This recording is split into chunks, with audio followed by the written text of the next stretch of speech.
disasters can bring out the best in a community, but they also attract those who are looking to take advantage of people in need. Arkansas's Attorney General Tim Griffin is encouraging Arkansans in the storm zone to be on the lookout for scams.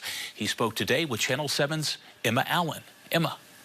Good evening, Chris. A state of emergency has been declared for Arkansas, and Attorney General Tim Griffin says this means the prohibitions on price gouging in Act 367 are now in effect, which means if you violate the act, you could see a fine of up to $10,000.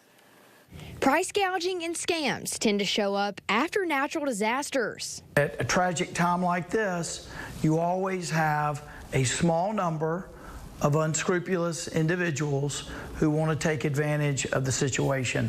They want to take advantage of the flood of emotions and the circumstances that people have been put in. Attorney General Tim Griffin says both scams and price gouging were two things that happened to Arkansans here in central Arkansas after the March 31st tornado. He says scams are always illegal and there are laws against price gouging. Act 367 of 1997 forbids businesses from charging more than 10% above the pre-disaster price of goods or services. What we often see is people will come in and roam the neighborhoods and looking for individuals who may have a tree that has fallen into their home or some circumstance where people need immediate help.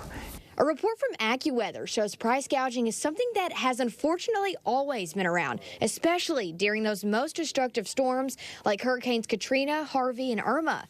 AccuWeather says there were reports of gas that was priced at $20 per gallon, and cases of water that would normally be around $20 today were sold for $100. Even though the state has already declared an emergency, counties that you live in can declare an emergency as well. If we just have a statewide declaration of emergency, there are only limited things that are covered. Reconstruction services, for example, and cleanup.